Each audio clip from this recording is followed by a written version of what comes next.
एक बार एक धनवान लड़का प्रभु यीशु मसीह के पास में आया और उसने प्रभु यीशु से कहा कि मोक्ष प्राप्ति के लिए मैं क्या करूं। यीशु ने उसके सामने एक बड़ी चुनौती रखी। उससे कहा, अपनी सारी धन संपत्ति कंगालों को बांट दे और मेरे पीछे हो ले। यह बात सुनते ही वो निराश होकर वहां से चला गया। मसीह यीशु का शिष्य होने के लिए पहली योग्यता यही है कि आप संसार की किसी भी वस्तु को प्रभु से अधिक प्रिय ना जाने। मित्रों, मसीह समाज पर हमेशा एक आरोप लगता रहा है कि ये लोग पैसे का लालच देकर या अन्य प्रकार के प्रलोभन देकर लोगों को प्रभु यीशु मसीह के शिष्य बनाने के लिए दबाव देते हैं। परंतु इतिहास गवाह है कि लोगों ने अपना पैसा, पद और प्रतिष्ठा छोड़कर प्रभु यीशु की शिष्यता को ग्रहण किया है। साधु सुंदर सिंह, पंडिता रमाबाई, मधुसूदन दास, राजा राममोहन राय, रानी अमृता कौर जैसे हजारों तत्वदर्शियों ने प्रभु की शिष्यता को ग्रहण किया। जल्दी हम इस पर एक विशेष वीडियो बनाने का प्रयास करेंगे, लेकिन आज हम आपको 1900 साल पहले की एक ऐसी भयानक और दर्दनाक कहानी सुनाएंगे जिसने न केवल रोम के साम्राज्य को हिला दिया, परंतु आज भी पूरी दुनिया के लिए एक प्रेरणा है।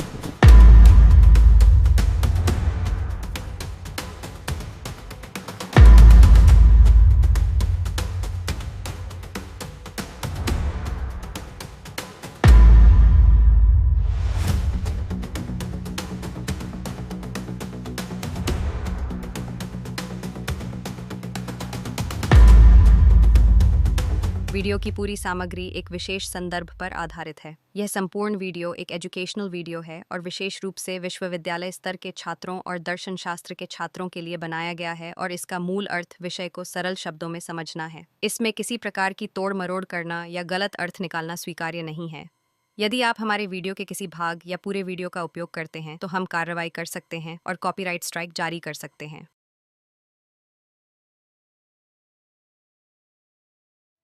यह कहानी 22 वर्षीय परपेतुआ नामक एक जवान लड़की की है जिसने मृत्यु को गले लगाकर प्रभु यीशु के लिए शिष्यता का दाम चुकाया। कल्पना कीजिए कि सारी दुनिया आपके विश्वास के विरोध में खड़ी हो और आपसे कहा जाए कि या तो प्रभु यीशु को छोड़ दो या फिर मरने के लिए तैयार हो जाओ। तब आप क्या करेंगे? ऐसी ही चुनौती परपेतुआ के सामने थी जब उसने रोमी सम्राट के आदेश के आगे झुकने से इनकार कर दिया। तीसरी शताब्दी में चारों ओर रोमन साम्राज्य का वैभव था और रोमी सम्राट की उपासना ही एकमात्र विकल्प थी। चारों तरफ रोमी सैनिक मसीहियों पर अत्याचार कर रहे थे। बाइबल पढ़ने, पढ़ाने और प्रभु यीशु मसीह की शिक्षाओं का प्रचार करने के बदले मसीह विश्वासियों को क्रूर से क्रूर दंड दिया जा रहा था।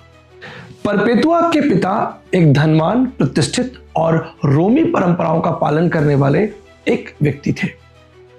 वहीं परपेतुआ एक युवा मां, शिक्षित और सम्मानीय महिला अपने जीवन की सबसे कठिन समय से गुजर रही थी। उसके पिता नहीं चाहते थे कि परपेतुआ प्रभु यीशु मसीह की शिक्षाओं पर चले, क्योंकि उस समय मसीही विश्वास रोम में एक राजद्रोह था। परंतु परपेतुआ प्रभु यीशु के प्रेम, उसके महान बलिदान के प्रति पूर्ण रूप से समर्पित थी। देर रात जब पूरा देश गहरी नींद में सोता, वहीं दूसरी ओर कुछ समर्पित प्रभु यीशु के शिष्य भूमिगत गुफा में मध्यम रोशनी में चुपचाप बाइबल अध्ययन करते और प्रार्थना किया करते थे। वहां ना कोई कर्मकांड था, ना कोई मूर्तियां थी, केवल भक्ति के आंसू, धन्यवाद और परमेश्वर के प्रति समर्पण। उस रात परपेतुआ यह जानती थी कि उस स्थान पर जाना जोखिम भरा है, फिर भी हृदय में बड़े विश्वास के साथ वो परमेश्वर की आराधना करने के लिए उस स्थान पर गई। छोटे छोटे धन्यवाद के गीत, आंसुओं से भीगी हुई प्रार्थना ही परमेश्वर के प्रति उपहार थी। परमेश्वर के बुजुर्ग दास परमेश्वर के वचन से सिखा रहे थे कि एक दिन धर्म का सूर्य उदय होगा और उसके प्रकाश से सब कुछ अच्छा हो जाएगा। इसलिए रोम के अत्याचार से मत डरो, क्योंकि वो लोग केवल शरीर को घात कर सकते हैं, आत्मा को नहीं। क्योंकि हमारा राज्य इस पृथ्वी का नहीं है, परंतु स्वर्ग का है। परपेतुआ के हृदय में विश्वास था और उसकी आंखों में आंसू, और उसकी एक ही प्रार्थना थी कि रोम के लाखों लोग बाइबल के सच्चे और जीवित परमेश्वर को जाने, क्योंकि उस समय रोम में काल्पनिक चरित्रों और शासकों की पूजा आराधना हुआ करती थी। परपेतुआ के पिता इस बात को लेकर बहुत दुखी थे और जानते थे कि उसकी बेटी का ये मसीही विश्वास उसके लिए मृत्यु का कारण बन सकता है। उसके पिता ने उसे गुस्से में बहुत डांटा, परपेतुआ तुम पागल हो गई हो, तुम केवल 22 साल की एक स्त्री हो और एक छोटे बच्चे की मां भी हो। यदि तुम रोम के शासकों के विरोध में जाओगी तो तुम मार दी जाओगी। तुम मेरी बेटी हो, मैं तुमसे बहुत प्रेम करता हूं, इसलिए मुझे तुम्हारी चिंता है, इसलिए इस मसीह विश्वास को छोड़ दो। परपेतुआ ने शांत शब्दों में अपने पिता को उत्तर दिया, पिताजी, यीशु ही प्रभु है। उसका जीवन, मृत्यु और पुनरुत्थान संपूर्ण विश्व के लिए एकमात्र आशा है। मैं भी आपसे प्रेम करती हूं, परंतु परमेश्वर के सत्य को मैं अस्वीकार नहीं कर सकती। परंतु कुछ दिनों के बाद रोमी सैनिकों ने इन मसीही विश्वासियों को गिरफ्तार कर लिया। उसके पिता ने गिड़गिड़ाकर उससे कहा, बेटी, बस तुम एक बार कह दो कि तुम मसीह नहीं हो तो तुम बच सकती हो। परंतु बेटी ने कहा, पिताजी, मैं यीशु मसीह की शिष्या हूं और मसीह का इनकार मरते दम तक नहीं कर सकती। तब रोमी सैनिकों ने इस छोटे से मसीही झुंड को जेल खाने में डाल दिया। एक अंधेरी रात, जेल की कोठरी जो पूरी तरह से गंदगी और बदबू से भरी हुई थी। भूख और अपमान और पीड़ा के बावजूद हाथों में छोटे बच्चे को लिए परपेतुआ मन ही मन ये प्रार्थना कर रही थी कि उसका शरीर तो कैद है, परंतु उसकी आत्मा स्वतंत्र है। थकान और नींद से चूर आधी रात को परपेतुआ ने एक अद्भुत स्वप्न देखा। एक सीढ़ी जो स्वर्ग तक जा रही है, परंतु उसके मार्ग में कांटे और कठिनाइयां हैं और नीचे एक विशाल दानव खड़ा है जो उसे उस सीढ़ी पर चढ़ने से रोक रहा है। परंतु परपेतुआ बड़े साहस से उस सीढ़ी पर चढ़ गई। उसे मालूम है कि परीक्षा कठिन है, परंतु अंत में जीत उसी की होगी। सर्द रातें, ठंडी हवा चल रही थी। चारों ओर सीलन से भरी हुई दीवारें और लोहे की सलाखों के पीछे परपेतुआ अपने नवजात शिशु को गोद में लिए बैठी थी।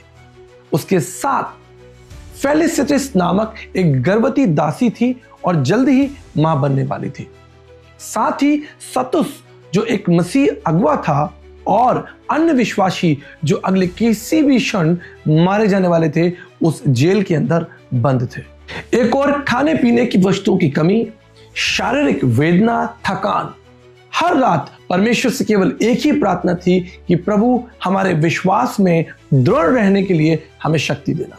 अगर हम मर भी जाएं तो आपके स्वर्गीय राज्य में हमें ग्रहण करना। परपेतुआ बार बार अपने छोटे बच्चे को देखती, उससे प्यार करती। उसकी गोदी में वो बच्चा चैन से सो रहा था, क्योंकि वो जानती थी कि कुछ दिनों के बाद वह उसके साथ नहीं होगी। यह सोचकर वो रोती, लेकिन अपने आंसुओं को पोंछ लेती। कुछ दिनों के बाद परपेतुआ के पिता ने जेल अधिकारियों से एक विशेष अनुमति मांगी कि उसे उसकी बेटी को आखिरी बार देखने दिया जाए। जेल आकर उसने अपनी बेटी परपेतुआ की शारीरिक दशा को देखा और वो रो पड़ा। उसने अपनी बेटी के सर पर हाथ रखा और कहा, बेटी, तू प्रभु यीशु को छोड़ दे। परपेतुआ ने अपने पिता के आंसुओं को पोंछा और कहा, पिताजी, जो आप मुझसे मांग रहे हैं वो मैं नहीं कर सकती। पृथ्वी पर यह जीवन कुछ ही क्षण का है, परंतु सत्य अनंत है। उसी रात परपेतुआ ने एक दूसरा सपना देखा। एक स्वर्गदूत एक कमजोर और घायल व्यक्ति के सिर पर हाथ रखता है। वह व्यक्ति उसका साथी कैदी था जिसका नाम तुर्नस था। हाथ रखते ही तुर्नस एक शक्तिशाली योद्धा बन गया और एक आकाशवाणी हुई कि जो इस मार्ग पर चलते हैं वे सब विजयी होंगे। तब परपेतुआ की आंखें खुल गई और उसे विश्वास हो गया उसकी ये तकलीफें व्यर्थ नहीं है। स्वर्गीय उद्देश्यों के लिए उसको और उसके साथियों को इस परीक्षा से गुजरना होगा। प्रभु यीशु ने कहा है, जो कोई अपना प्राण मेरे लिए खोएगा वो अनंत जीवन पाएगा। प्रभु यीशु ने भी स्वयं अपमान और भयानक मृत्यु को चखा, लेकिन पुनरुत्थान की सामर्थ्य के द्वारा मृत्यु पर जयवंत हुआ और सदा के लिए स्वर्गीय सिंहासन पर विराजमान है। अंधेरी दीवारों के पीछे परपेतुआ और उसके साथी मृत्यु की प्रतीक्षा कर रहे थे और ये उनके विश्वास की अंतिम परीक्षा थी। तभी गवर्नर ने आदेश दिया कि सभी मसीह विश्वासियों को अदालत में लाया जाए और उनको उनके विश्वास को त्यागने का अंतिम मौका दिया जाए। एक विशाल अदालत शुरू की गई और शहर के सभी लोग देखने के लिए जमा हो गए कि परपेतुआ और उसके साथियों का क्या होगा। काल कोठरी के दरवाजे खोले गए और हाथ पैरों में बेड़ियां डालकर उन सभी को अदालत में पेश किया गया। गवर्नर ने ऊंची आवाज में परपेतुआ से कहा, ये तुम्हारे लिए अंतिम अवसर है। तभी परपेतुआ के पिता ने जोर से चिल्लाकर कहा, बेटी हम सब पर दया करो, नहीं तो हम सब तुम्हें खो देंगे। कह दो कि तुम यीशु की शिष्या नहीं हो। चारों तरफ खड़े लोग आपस में बातचीत कर रहे थे।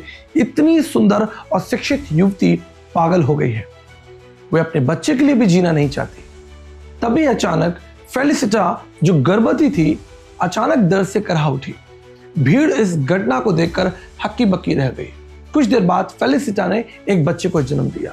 यह देखकर वहां खड़े रोमी लोग फुसफुसाने लगे, ये कैसे लोग हैं जिनको मृत्यु का भी भय नहीं, जरूर इसके पीछे परमेश्वर की ही शक्ति है। तभी गवर्नर ने क्रोधित होकर कहा कि रोम से बड़ी कोई शक्ति नहीं हो सकती। साथ ही यह आदेश दिया गया कि इन्हें मरने के लिए जंगली जानवरों के सामने फेंक दिया जाए और फेलिसिटा के नवजात शिशु को किसी और के हवाले कर दिया जाए।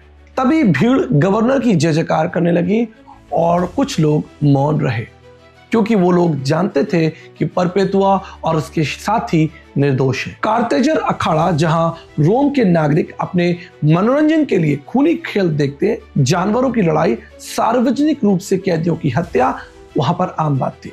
किंतु आज भीड़ विशेष रूप से उत्साहित थी, क्योंकि आज यीशु मसीह के अनुयायियों को जंगली जानवरों के सामने छोड़ा जाए। परपेतुआ और उसके साथी जानते थे कि संसार में आज उनका अंतिम दिन है, लेकिन इसके बावजूद उनके चेहरे पर कोई डर नहीं था, परंतु यहाँ एक दिव्य आशा थी। भारी भारी जंजीरों से बंधे हुए कैदियों को मैदान में लाया गया। चारों ओर रोम के नागरिक खचाखच अखाड़े में भरे थे।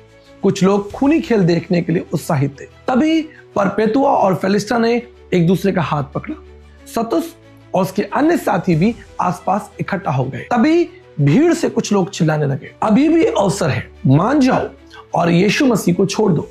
परपेतुआ ने चिल्लाकर कहा कि हम मसीह हैं और हमारे लिए एक धन्य आशा है और हम अनंत जीवन की ओर जा रहे हैं। यह सुनते ही रोमी सैनिकों ने विशाल क्रोधित सांडों को उन पर छोड़ दिया और भीड़ जोर जोर से चिल्लाने लगी। सांड सबसे पहले सतुस की ओर दौड़ा और उसे घायल कर दिया। उसके बाद सांड परपेतुआ और फेलिसिटा की ओर तेजी से दौड़ा और एक जोर टक्कर के साथ दोनों स्त्रियां जमीन पर गिर पड़ी। वे पूरी तरह से घायल थी और भीड़ उस दृश्य को देखकर आनंदित हो रही थी कि मानो उनके लिए तो यह खेल ही था। उसके बाद एक विशाल तेंदुआ छोड़ा गया जो सीधा सतुस के ऊपर लपका। अपने जीवन की आखिरी क्षण में सतुस ने आसमान की ओर देखा और कहा, हे प्रभु, मेरी आत्मा को स्वीकार करना। दूसरी ओर लहूलुहान परपेतुआ आंखें बंद कर परमेश्वर से प्रार्थना कर रही थी। तभी एक युवा रोमी सैनिक अपने हाथ में तलवार लेकर परपेतुआ की ओर बढ़ा। जैसे ही उसने परपेतुआ की आंखों में देखा तो सैनिक के हाथ कांपने लगे, लेकिन परपेतुआ ने मुस्कुराकर कहा, डरो मत, मैं तैयार हूं। तभी उस सैनिक ने तलवार चलाई और परपेतुआ का सारा लहू मिट्टी में बह गया। यह देखकर बहुत लोग आश्चर्य में पड़ गए। शायद ईश्वर के प्रति ऐसी आस्था और समर्पण को उन्होंने पहले कभी नहीं देखा था और इस तरह से परपेतुआ का जीवन सदा के लिए इतिहास में अमर हो गया। 22 साल की एक शिक्षित, धनवान और युवा स्त्री विश्व भर के लिए एक उदाहरण बन गई। परपेतुआ का यह बलिदान एक अंत नहीं परंतु प्रारंभ था, जिसने आगे चलकर रोमी साम्राज्य की नींवें हिला दी और अनगिनत लोग प्रभु यीशु मसीह के शिष्य बने।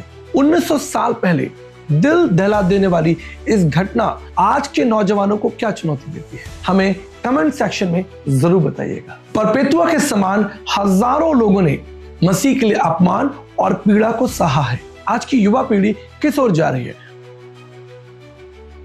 और परमेश्वर के राज्य में आपका क्या योगदान है, इस पर मनोचिंतन करते हुए मुझे इजाजत दीजिए। फिर मिलेंगे। प्रभु आपके साथ हो। God bless.